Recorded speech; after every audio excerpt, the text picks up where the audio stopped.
Izzy pushed his way through the crowds with Anne securely in his arms, making his way alongside the iconic line of trees near the Lincoln Memorial Pool. Together with Ira, they headed towards a bridge that crossed the Potomac to the other side, toward the hope of a hospital for help and safety. But the night offered only more horror. The fires cast the only source of light in the dark. At every turn, someone was desperately searching for their missing family members, especially children who should have been safe in their beds, but had mysteriously disappeared. Parents showed pictures of their missing children, pleading for answers. Have you seen my son? Moving through the panicked crowd, her hands were burnt and blistering and trembling as she held up a picture on her phone. Lightning struck our house. The flames consumed the upstairs. The roof in our son's room collapsed. We tried to find him, but we couldn't.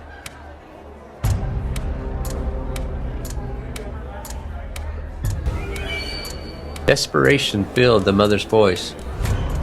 Do you have cell service? Izzy shook his head. No one does. The mother's face creased in despair as her phone battery died. Her last connection to her missing son extinguished. No. She collapsed, sobbing uncontrollably. With the phone service down, people swiftly realized how dependent they had become on their cell phones. Ahead, the trees near the memorial pool were engulfed in flames. The fires soared high above the trees, creating a reflection on the memorial's long pool of water. At first glance, the long pool seemed to transform into a lake of fire. Izzy's eyes widened in horror as he saw a man stumble from the blazing trees. His body appeared to be engulfed in flames as he plunged into the pool, but instead of relief, the fiery water seemed to consume him entirely. The scorching heat radiated like a raging furnace, stinging their skin and sapping the air of oxygen. The thick blanket of smoke above choked out the clear sky, leaving every breath a struggle. Still, they pressed forward, driven by the desperate need to reach the hospital. The hospital came into view, shrouded in smoke. There were no flashing lights and no doctors rushing out to save the day. Instead, two men clutched fire extinguishers, desperately battling the flames at the entrance. It was the closest hospital around, but it was also the smallest in all of Washington, D.C. Unfortunately for everyone pouring in, it was ill-equipped to handle a disaster of this magnitude. Inside, the air was suffocating, thick with ash and smoke. A bolt of lightning had pierced the hospital's roof, leaving it without electricity. All the modern equipment had shut down, rendering patients' data inaccessible. Basic medicines were locked away behind doors with no keys. The hospital was chaotic and packed with bodies of the injured, swaddled in bloodied bandages. It looked like a temporary battlefield hospital. The hospital's overnight staff was already minimal, and even fewer remained after the lightning storm. After a hasty examination, Anne was deemed non-life-threatening, which meant they were left waiting in a hallway now doubling as an overflow area. Hours passed before a nurse gently examined Anne again, his hand running over her stomach. Her eyes opened slightly, staring vacantly at the man. Izzy could feel her grief deep and heavy as she shivered in his arms. The nurse led them to the end of a hall and into the next building where guttural weeping and wailing emanated from a room mostly occupied by women, the maternity ward, which had once been filled with newborn babies.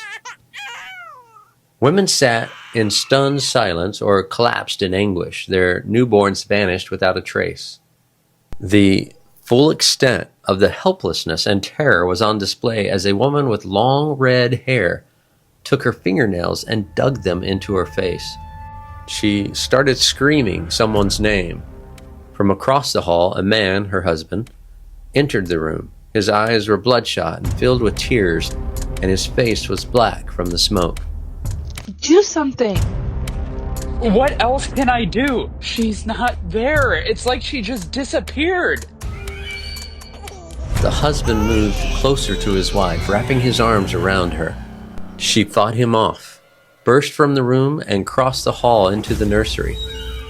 She started searching through the rubble and grabbing remnants of an embroidered blanket that had once been wrapped around her newborn girl. Every mother's baby was gone. Her husband collapsed to the ground. His body shook. This is a dream. This can't be. I'm going to wake up. Anne lowered her eyes to her stomach. Please come back. I need you. I love you. Perhaps the worst part of hell is the loss of innocence and knowing there is no hope of it coming back. Just the day before the lightning storm, this mother named Anne was about to give birth to twins, and the happiest woman alive with a perfect life laid out before her. I guess we all had our own plans. Izzy cradled Anne's head in his lap for hours, her fingers curling around his hand. The air felt like it was growing thinner, the room stinking of a peculiar smell Izzy couldn't quite identify. Sounds of shallow coughing, moaning, and crying filled the place. Somewhere, a man repeated the same plea over and over. Help! My insides! Until his voice faded. When the man could no longer be heard, everyone knew he was dead. That night felt like it was ripped from a doomsday prophecy.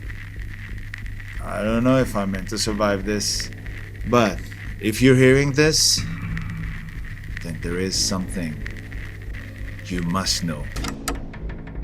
A soft creak from outside interrupts the recording. Lou freezes. Did you hear that?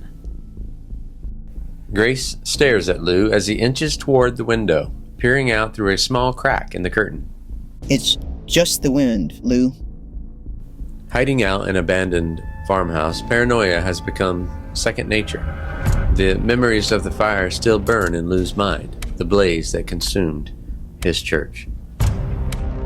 He and Grace had barely escaped the flames. But they aren't just survivors. They are targets, hunted.